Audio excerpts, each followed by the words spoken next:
One. Yeah, Deep Space Dragons, you're here, you get the spiel. Back to the conversation we were just having. What's new with you? Well, my name is Karl, and what's new with me, Richard, is so the new Dominaria set, Magic came out. Ooh. Pause to plug. So, Byron, longtime friend of the channel, has recently started his Magic streaming career, and I might plug some things in the video description for that later, because Byron's basically a computer. But please continue. But so the new Dominaria set, and you and I have talked about this off stream, about the monocolored banner creatures for all the tribal archetypes. So, for those just tuning in on episode 55 for whatever reason, we do have an episode called Karl the Gathering where we deep dive into Magic the Gathering, and that might be some required reading for this little segue to make a little more sense. But please, continue. So, I mean, I have a Goblins deck. Because Goblins are awesome. Yeah, Goblins are awesome. And my entire archetype for the deck was only Goblins. So, creature spells are Goblins, enchantments are Goblins, and instants and sorceries are also Goblins. It's like, even though they're not technically creatures, but more to the point, they released one new Goblin in the set, the mono red one that banners all your other Goblins, like makes them better, and I really wanted it. So I bought a draft box of the 36 packs. Mm-hmm. And then I came to my roommates, I was like, hey, let's do a draft. But I want to open some of these packs to see whether or not I get that Goblin. So we opened the first 12 packs, because that's something you need for a draft. It's like, okay. Didn't get the Goblin. We got the Cleric, the Soldier, and the Elf. The Merfolk. Oh. Well, Elves are basically worse Goblins anyway. Then we opened the second 12 packs, and we didn't get any of them. And so then I'm just like sitting there looking at those last 12 packs, like, oh, do we have a draft? Oh man, I really want to open those because I really want this Goblin. And then my roommate's like, well, if we open those last 12 packs, I'll buy a box so we can do a draft with my dad. I'm like, oh, nice. I do always appreciate when parents join in on nerd hobbies. That's just like a personal thing that fills me with joy every time. Yeah. So then we open the last 12 packs, and wouldn't you know it, in that last 12 packs was, in fact, my Goblin. So the story has a happy ending, full of goblins.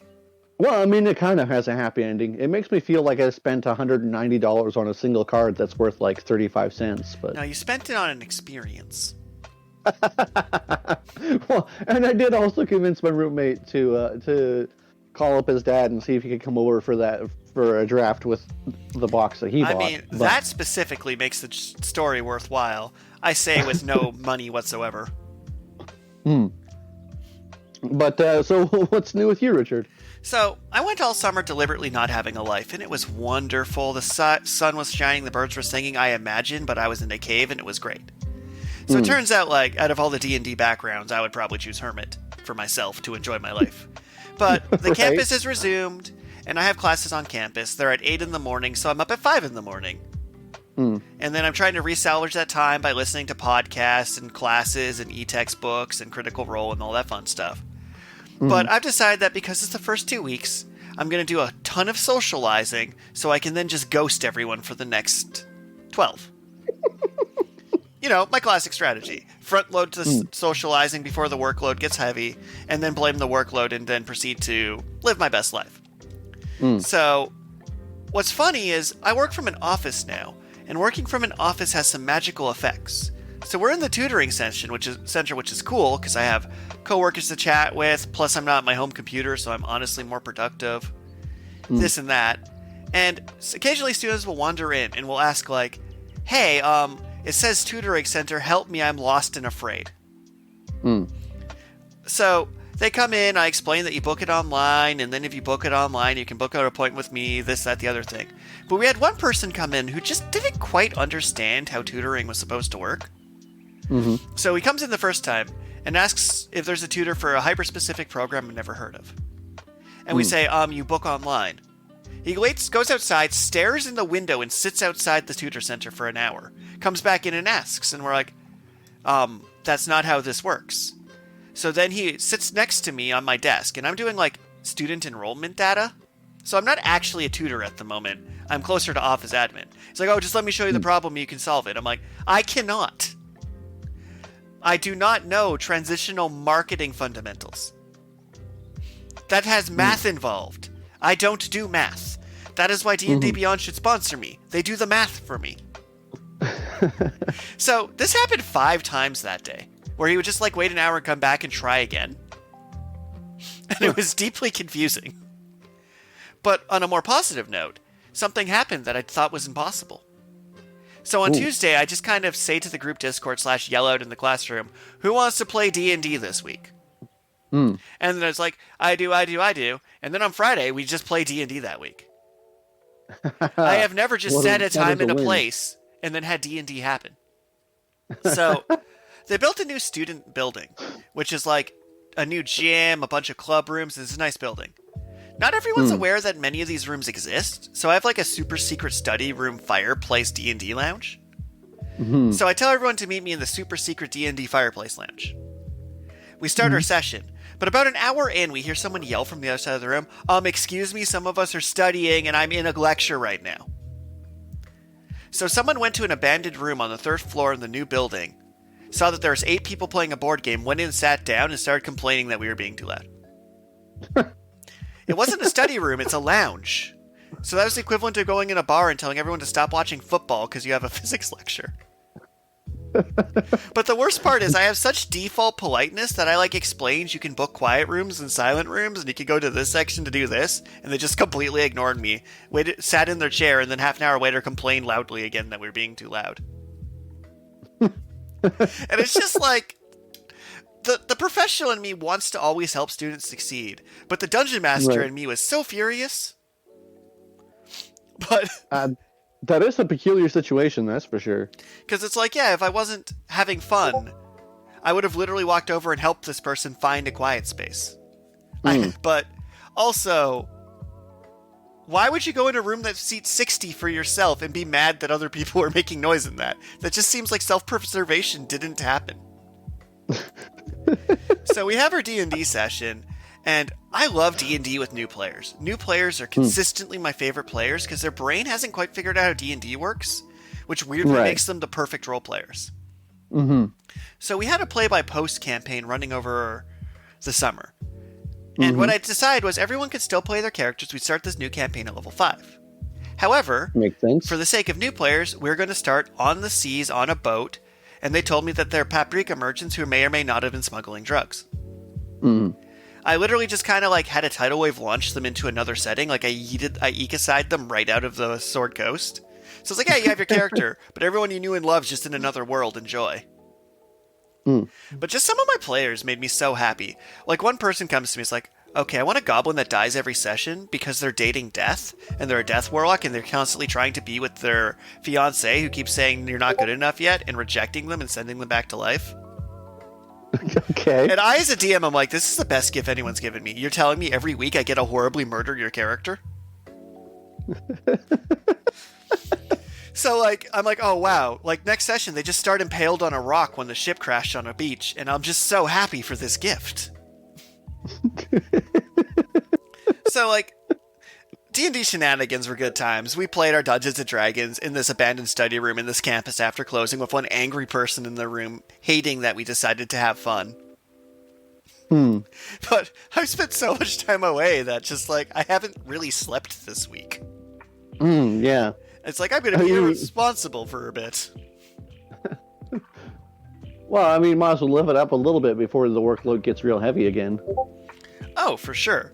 I mean, I believe it was an episode of Dexter's Lab where he would decide to go to university first time. And he spent the full first episode being so angry that people were making noise and such. But then... That's not a good sign. Oh, is everything good? Oh, it just sounded like you cut out for a second there. So, I gave a little bit of a monologue about Dexter's Lab, where there's later an episode where he goes to university mad no one's studying, because everyone parties for the first 2 weeks, and then when everyone got serious, he wanted to party, so he made a giant hot tub out of the residential building. But But that motivation is Okay. so true about party now, study later, because there's no reason not to have fun. But keeping in mind, my version of partying involves dice, my awesome new D&D terrain briefcase, and then Ubering home. So to like connect this to a story you were telling me off screen about the idea that you spent $100 on PAX, and this came up on stream as well, I have a firm policy about Ubers. If I do an activity that, like for example, someone offers me food or drinks or cocktails or whatever, and I end up spending getting as much as the Uber would cost in hosting, I could just Uber home and it still balances out because I'm treating it like a night out. Because sometimes you're just not in the best state to take mass transit for an hour and a half. Makes sense. But so how long was the Uber ride then? Like 30 minutes. Yeah, okay. Makes sense. Because my transit route's good, but specific. So, as anyone who's ever met me is aware, despite my best intentions, I never know where I am. I have no sense of direction. I have traded my wisdom stat for pure charisma. I am a bullshit artist. It is my profession. It is my trade. I never know where I am, what I'm doing, and anytime a medicine check happens, I just throw up and fall over. So, of course, I started the summer as a tour guide, then was a student connector, which was a specialized tour guide. So, we ended up going to one of the D&D players' apartment because it was a block away, just to kind of like have a post-game chat and not have the one angry student stare at us. Mm-hmm. And they handed me the keys, like, oh, you've been here before, guide everyone. I'm like, how did I get tour guided again? Why do people keep doing this to me? It's like, well, you're the only one who's been there before. I'm like, yeah, I've been here for a yoga class, but also, I don't know where anything is ever. I'm not subtle about this. Why is this happening to me? And that's been my week. It all blurred together from start to finish. I, at some point, read some Canterbury Tales. I don't remember when. I wrote a chapter of a visual novel. I don't remember when I did that either. But, to loop back around, together. As we are flip-flopping on the titles, I think I've decided we're going to do our original option of talking spies this week. Ah. So, I'm going to start with a shout-out to Death Battle. So, if you want to watch something completely pointless, YouTube's Death Battle series is fantastic. Mm-hmm. Although, in recent years, they've made one leap that's irritating me. So, originally, they'd always start by describing, like, characters' feats on screen. But at some point, they decide that if someone dodges something, that means they move at the speed of light, which is just not how anything works. Yeah, because it kind of seems like they're suggesting nearly everyone moves at the speed of light, or at the very least at the speed of lightning. And it's like, just because they do a cool maneuver in anime as dramatized, doesn't mean that's how you should be measuring the reflexes. Like, they reflex faster than time. I'm like, or they get lucky once in a while. I mean, that's equally possible. But they did an episode of John Wick versus James Bond. And how the fight I was definitely surprised by the result, for sure. I was surprised by the result until I thought about it. Because you start with John Wick, you're like, alright, John Wick isn't necessarily a spy, but also if he wanted to be a spy, he'd be really good at it. But he really is just the antagonist in any spy movie. Like, John Wick, told from the point of view of anyone who's not John Wick, he is the villain. Yeah. Like, he's exactly the kind Murderous of person who'd psychopath. He's exactly the kind of person who'd be paid to kill James Bond. But they're like, oh yeah, we're using all the versions of James Bond, so his gadgets are basically magic. Ooh, yeah, that's true. And one of the things that bugs me about Death Battle is when they use all the versions of a character instead of just committing to a version of a character. Because if they just commit to one canonic version of the character and then state that at the start, their math would be less insane. Like if they're like Superman from the DC animated universe, then he stops being able to split atoms by licking, or stops being able to develop a superpower to shoot tiny Superman from his fingertips. You get a much more balanced fight. So we have James Bond being like, well, here's Daniel Craig James Bond. I'm like, nah, he would lose to John Wick, for sure. Because Daniel Craig James Bond can get tied up and hit in the groin with a rope. This is a thing that happens to that James Bond. But GoldenEye 64 James Bond, who has a golden gun that shoots a magic bullet that turns you to dust, and can have you a laser battle on the moon, that's not a fair James Bond for this fight. What do you mean you looked up the James Bond graphic novel for that time that he did a backflip through the air and shot 3 people through the head? That's not fair. Yeah, So, I mean, the version of James Bond that they took, because it has all sorts of different canon that aren't necessarily canon with each other, plus had a far more ridiculous skill set than I thought it would be, because it's over like 60 years of James Bonding. Plus, I firmly believe the fan theory that every James Bond is literally the codename James Bond because it's different actors and settings and things. Disregarding the one movie where it's like, these are my parents, Mr. and Mrs. Bond. I'm like, come on. No. Come on. Wait, was that a Daniel Craig James Bond movie? I don't know, probably. I got burned out after Casino Royale because they took themselves too seriously and stopped being fun. At some point, they decided that James Bond would just turn into the Borne identity for some reason, and they became the same movie. Well, I mean, that's the thing about the gritty remake, which fortunately, Spy X Family is not anywhere near the gritty remake territory. Perfect transition. So, in Spy X Family, for those who haven't seen it, go watch Spy X Family. It just makes me happy. That's it. That's all I'm going to tell you. But we get to Lloyd, who's like, yeah, what if we took the cool James Bond and removed the gross misogynistic from it and just made a cool James Bond? He is just a cool James Bond character.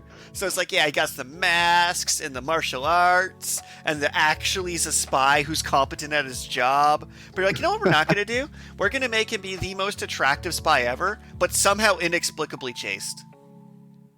Well, I mean, that's kind of an anime trope.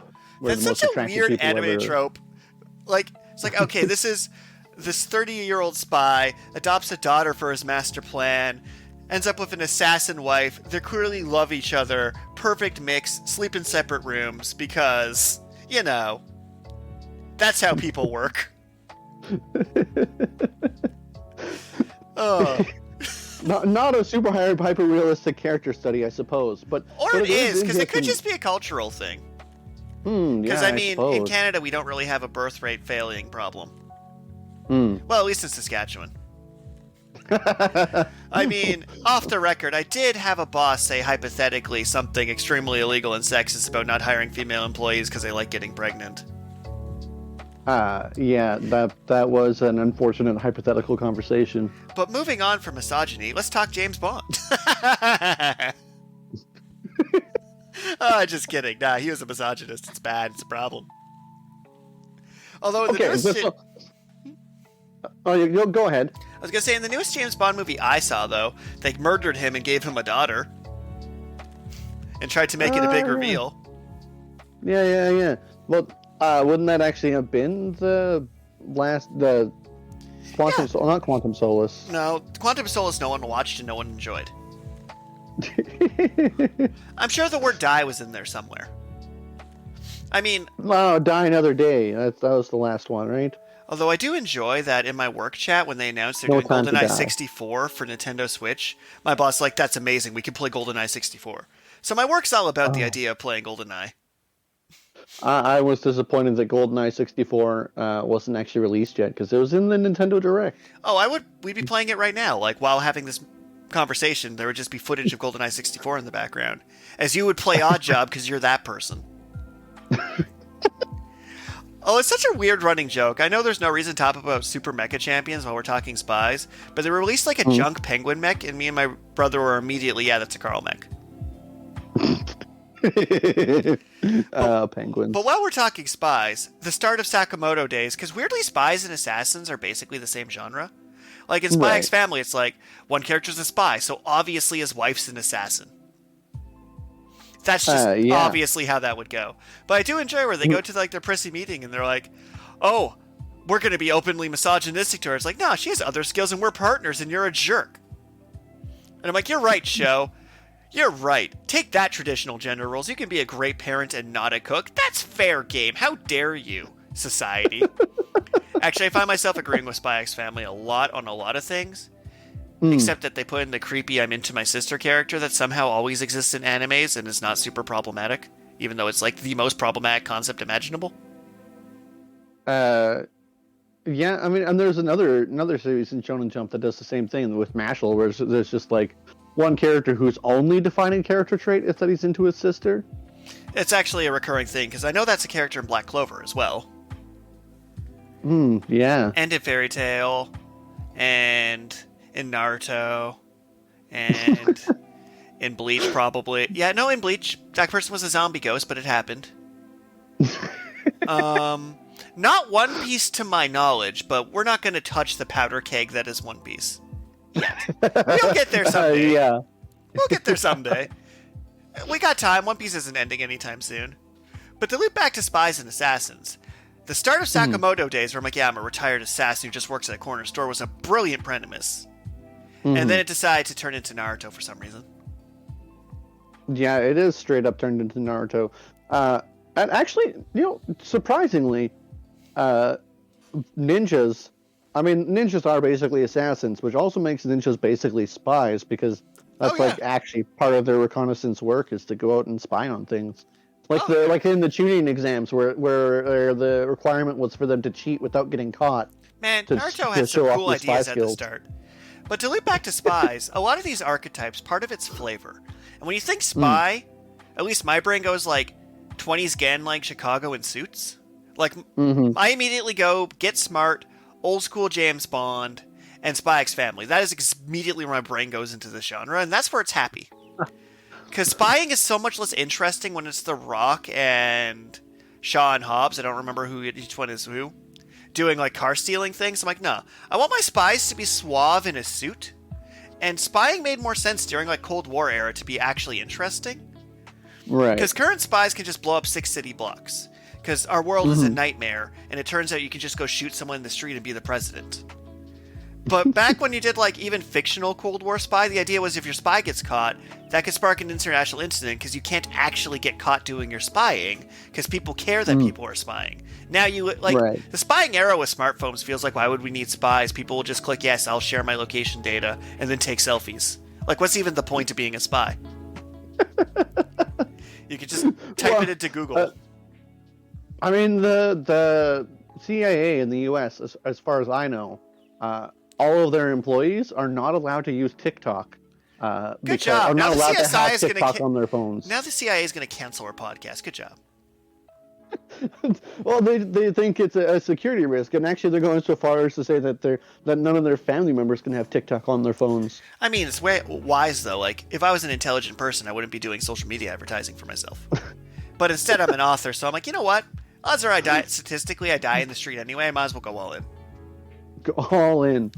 But yeah, like, I would definitely prefer like the jazzy noir vibe spy to the I'm just an action hero with the word spy attached to my name.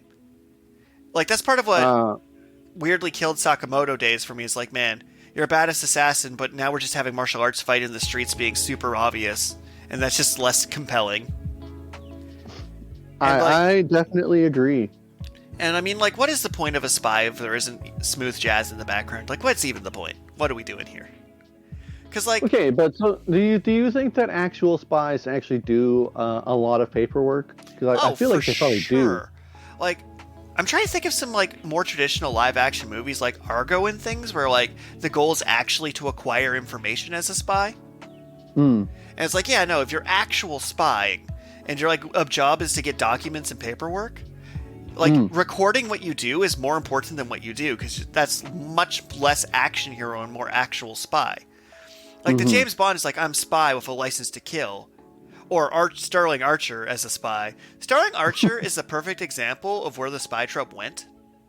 Where it's like, I'm the world's most famous spy. It's like, isn't that a terrible, terrible thing for an actual spy? On a different note, that series has had a great return to form over the last 2 seasons. I've actually quite enjoyed it. Right, because it had that season where he woke up from a coma, and now it has a second season since he's woken up from a coma. And they're like back to actually being spies. But that series did a really good job, despite being not recommended for everyone and hitting every trigger warning, about making some really solid movie references and parodies. Because the series itself was meant as a James Bond parody. Makes sense. And it's like, yeah, no, that is a good spy show, because there's lots of shooting and a lot of Archer being Archer, but they're actually trying to do spy stuff. And when they stopped doing spy stuff, the show went way downhill, much like Sakamoto days. Poor Sakamoto days. Such a solid premise, for sure. Oh, yeah. But yeah, now he's just a ninja, which somehow isn't a spy. I think it's all about the way, like, I think the difference in this one is especially in tropes, because an actual ninja is indistinguishable from a spy.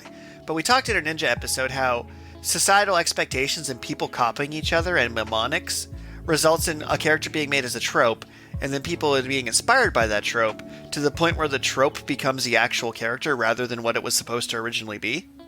Mm-hmm. So you start with a spy and you go like, oh yeah, Mr. Bean as a spy, that's a hilarious bit. Or you go, yeah, Get Smart, classic TV, and you're like, okay, this is a spy. They have gadgets and secret entranceways and people running telegraph lines. Like, this is classic spy stuff, yeah. And then you're like, oh no, this just absorbed every action movie and became not about data acquisition. Because the idea of spying is your goal is to get a piece of information, an object, or a thing. And old school James Bond movies were always about he's trying to go in and get a floppy disk or a paper file. Yeah. Because the information's what's important, and then he inevitably ends up shooting the villain and being seduced by the seductress. Where, like, the Daniel Craig Bond, which I couldn't stand, was just punching and shooting his way through everything, and he wasn't actually trying to be sneaky in any way, shape, or form. Where I find Ocean's 11, even though it's a theft movie, feels more like a spy movie than recent James Bond. Because even though they're going into heist movies feel more structured to a spy movie than an action movie does. And I love me a good, well-constructed heist movie. That is fair, because I mean their whole goal is to use their particular skill sets to acquire usually money, because it's a heist movie, but like the main difference between a heist movie and a spy movie is money versus data. Like, you think classic Spy X Spy, though, and like clever spy traps and our nice little beak-faced spies. And I'm like, yeah, no, spying's great, but part of it's supposed to be the espionage and subterfuge. And I'm trying to think of like other spy animes I've seen or spy games that have been fun, and I'm like, they don't like quite get the feel. Like, you end up with an assassination game because it has that higher action element. But it's hard to put, like, an actual spy game to practice. But you think about GoldenEye 64, and they gave you, like, a crummy a pistol. And you very rarely could actually just murder everyone in that game and win. You actually had to, like, pew-pew, sneak in, get the disc, yeah, escape. So it definitely had more of that spy feel. For me to do a complete curveball to Full Metal Panic, of all things. Full Metal Panic, okay. So in Full Metal Panic, they had Mithril, the mech pilots of justice, operating from their submarines, who would go in, destroy drug refineries, beat up terrorists, heroes of justice. But the characters actually did a lot more, like, they were competent in spycraft. Like, their mechs were invisible deliberately. They'd go in, do their mission, escape. Sometimes it was assassination, sometimes it was stealing floppy disks. A lot of times it was bodyguard work, because the core premise of Full Metal Panic is, I'm this badass mercenary having to be a normal person to protect this thing. I'm like, honestly, a nice bodyguard movie definitely touches on some spycraft-esque stylings to it. Well, okay, and like, you know, this is actually kind of a trope. Now that you mention it, where the spy has to pretend to be a normal person, and then they learn the value of being a normal person or how to interact with normal people. Because like that's the whole premise of Sakamoto Days. That's the whole premise of Spy X Family. Like the spy pretending to be a normal person and eventually realizing they like being a normal person seems to kind of be an archetype. Yeah, and Full Metal Panic followed that amazingly. Also, I have to give my, like, misogynistic warning I give to most anime and manga representations, where I'm like, oh yeah, anime fan service did not age well, especially with the way the world has shifted. But if you can look past that, Full Metal Panic has some great moments in it. Makes me real happy. Okay, but so we opened this episode by saying we should get back to the conversation we were just having, which is about our collaboration novel that we're working on. We did a podcast episode on our potential pitch ideas, and which one we ultimately settled on being the Slice of Life Monster Ranch. So at some point, I'll definitely follow up on that. At some point, my esteemed colleague here, because originally we were like, yeah, Slice of Life Monster Ranch. She's like, you know what we need? We need a spy. And I'm like, that is the best thing you've ever said. This is why we're soulmates. Because it's true, like, so our tentative title of, like, The Spy at the Monster Menagerie, working title, subject to change, It's like, yeah, no, the idea that we have a spy with spy tropes in a slice of life setting is genius. And I'll let you finish your thought on that one, because you were going somewhere. Well, okay, so there's one of the characteristics of our spy character is that they don't like paperwork. And then throughout the series, as often as I can imagine, I've been trying to create scenarios where they end up having to do paperwork. And so, like, one of the scenarios, they get a name tag, which has the wrong name on it. Which is a fantastic bit. And so then he's like, hey, can I get a name tag with my name on it? And they're like, oh, yeah, but you just had to fill out this name change paperwork. So then, obviously, he fills out the name change paperwork. And then this is my question for you. Funny or not funny, he fills out the paperwork, and then they give him his new name tag, and it still says the wrong name. Because he accidentally filled out, he's like, so in the book, his name is Phil, and the name tag says Jamie. And he wants it to be changed the other way around, where his name is Jamie, but the name tag says Phil. And then he fills in the wrong boxes on the paperwork. He fills it in that he's Phil, and he's changing the name tag to Jamie. And so then he just gets the same name tag back. So that is a fantastic joke. So, to follow up on that in a weird side tangent, so I googled spy animes because I didn't think to do that before this episode, you know. And amusingly, Full Metal Panic showed up on the list. Huh. But also, we missed Ghost in the Shell, which is objectively like the best spy anime of all time, and I feel kind of low-key stupid it didn't occur to me. The best spy anime of all time doesn't have an extremely weird and convoluted ending? Yeah, it's a spy anime. No, that's Neon Genesis Evangelion. Nah, Ghost in the Shell is like, yeah, we have digital brains being uploaded in robot bodies and people doing combinations of hacking, stealth, and spy ops. It's like, do yourselves a favor and watch Ghost in the Shell. Just do it. I'm not even gonna I don't need to sell Ghost in the Shell to you. It's a mega bestseller international super hit for a reason. Okay, that just got me thinking though. Have you seen Altered Carbon? I have. It's a bad Ghost in the Shell, and I really liked Altered Carbon. Okay, but so my question here is... Altered Carbon is a great spy series. I am 100% on board with that being a spy series. Is that a spy series? Because I was going to say he's more of a detective. Yeah, detective and spy. So the only difference between him being a spy and detective is he's being paid by... if you're a detective, you're paid by a client to explore a mystery. If you're a spy, you're paid by an agency to explore a mystery and then steal a thing.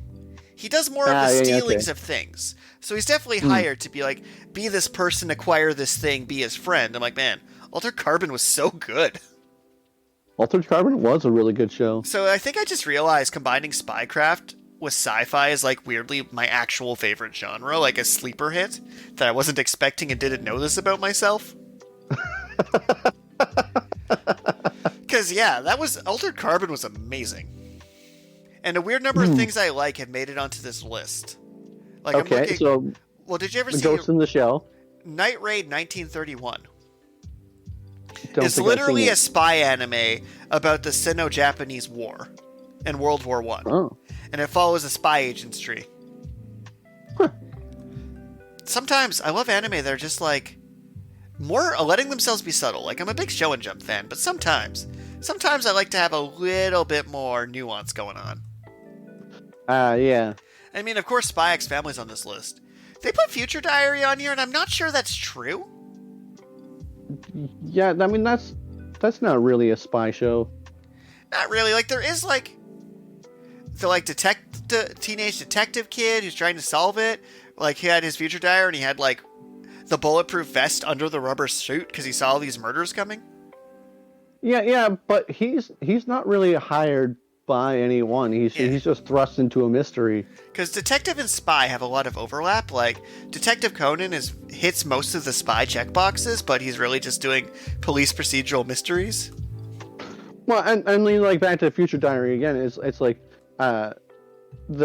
he's not really hired to investigate the mystery, and he's not really out to like steal anything. So it's like I disagree. I don't think that's a spy series. I agree with your. It's a psychological thriller for sure, but I just find it funny that it was on this list of recommended spy anime. I'm like, that's not a spy anime at all. But it's on this list because sometimes it doesn't matter what we think, even if we're right. But yeah, the idea of adding a spy in is fantastic. And the thing is, a lot of series have a spy, but that doesn't make them a spy series. Like, you could say Mao Hughes in Full Metal Alchemist was a spy. Because he was. That was his literal profession. Right. But that doesn't make Full Metal Alchemist a spy series. Oh, most definitely was not a spy series either. That's for sure. And, like, I'm sure people will try and make the argument that Death Note was a spy series. Wasn't a spy series. For me, you need the suit and the tie and the saxophone. I know those aren't the actual requirement in any way, but that's my requirement. I will say, though, Kaguya-sama Love is War, the romantic rom-com between the student council president and the student council vice president trying to convince the other person to confessing their love first, hits a lot of spy notes because they're trying so strategic for this objective. And I'm like, no, you're trying to get this information through every fiber of your being to trick, subterfuge, sabotage, to get the other person to say they like you first. That hit a lot of spy notes. Like, it's just the piece of information was dumb. Because if you're at the point where you're trying to use spy tactics to figure out if someone likes you, odds are you already like them, just suck it up and admit that to yourself. But they refused, and they made the series very compelling. This is the second time this has come up, that series has come up for conversation. I think I might actually have to read it. They released Vault chapters on the Shonen Jump app. Oh, do it up. It is like my favorite manga of like the last 3 years, probably. Although, sometimes they're really slow at rolling out Vault chapters. Yeah. I don't know if you would consider it a spy or not, but the Golden Wind, JoJo's Bizarre Adventure Golden Wind. It has lots of the notes I talked about. It definitely has the flavor I need out of it. Like, I will allow this. The Mafia. Oh, did you ever see Darker Than Black? No, I don't think I have. So it was an anime with someone with lightning powers, but he actually was a spy. Doing spy things. It's actually pretty good. But moving on. My only problem with Golden Wind is that they're releasing the Vault chapters so sporadically, and it's like they just like, I think they release one volume at a time, and then it just like cuts off in the middle of an arc, and it's like, oh. Yeah, that is rough. Man, I'm looking at some of these spy animes, and there's a lot of things I've never heard of. Like, there's one anime movie called Read or Die, which is about like a superpower agency of spies. I'm like, nah, I saw that movie, or I dreamt it and it was a fever dream, and I'm not sure which. Because, yeah, spy, secret agent, complete overlap. Assassin spy, tangentially similar. But with that, I think we come to the end of our episode with our random question of the day. Unless you have a spy-related tangent, or this is all in a distraction as your agent steals my letters off my desk. Well, I mean, I do need to keep this conversation going for a little bit longer so I can trace this conversation, trace the call. Guess what? It's my basement. I am also in the basement. All right, so our random question's coming in. Looking for it. Now, the witness protection one we definitely already did. I mean, that would be thematic, but no. All right, this is an interesting one for sure. Our random question coming in. What is the weirdest dream you've ever had? Ooh. Right? The weirdest dream I ever had. So this was like several years ago. And my mom was like sick, and she was like coughing and stuff for like a week or two. And so then I had a dream wherein she was like really, really sick, and then I went to try and go like see her, and then I got turned into the Pink Panther but with chicken legs. The Pink Panther's a great spy. How did that not make our list? I don't know. But to continue answering the question, this weird like transmorgification dream was so profound at the time that I actually wrote a song. I called it the transmorgification song. Ooh. Like in real life, after the dream, I woke up. I was like, yeah, I need to write a song about this, and not any lyrics. It was just like a weird like kind of spooky song. But that's very fair. So it was a very strange dream. For my dreams, I dream in anime a lot. Like, it just happens a lot because I'm an absolute dweeb. And most recently, I had a dream where me and you were having a shadow game on top of a skyscraper. Ooh. And it's like, okay, so far this is epic. But this is where it gets weird. So centered in the middle of the skyscraper was a swordfish on a hook. And the idea was whenever we lost life points, it got pulled out of the water and started suffocating. You were fighting to kill the swordfish, and I was fighting to save it. In the shadow game. And because you're like, no, swordfish grilled will be amazing. I'm like, we cannot kill this majestic creature. So, in the middle of our game, the knights from Monty Python and the Holy Grail broke through this rooftop and demanded that we were not allowed to decide the King of England through swordfishes, because talking swordfish and aquatic ladies are not a way for democracy to function. Okay. And I don't remember the rest of it, but those two... My brain went, card game swordfish King of England. And I just don't know what caused this. But however, how dare you harm that swordfish? It is a majestic creature. Would be amazing. But the swordfish will let you be the King of England when you draw it from the lake. That was my actual goal. And with the that... swordfish in the stone. First, I kind of want to write that now, though. The swordfish in the stone. But thank you, our delightful viewers. Also, I probably should give a disclaimer that there's a couple episodes missing off YouTube for some recording issues, but you can find them on our podcast on all podcast platforms. Yeah. Yeah. So thank you, everyone, for tuning in. You can check the link for our merch shop to help support the show. We have a Patreon that I desperately need to update, which will have all the episodes on it at some point soon. And may all your spy operations be successful. Take care, y'all. Bye. Bye. There, we talked about both things. We talked about her book a bit. We talked about spies. It was kind of like multitasking. Well, I mean, I do still have a little bit of time to talk a little bit more about our book if you want. I think we'll be good because I still want to have that extra meeting to meet up later the week. Right. Don't. But yeah. Oh man, those psychic squirrels are where it's at. The psychic squirrels?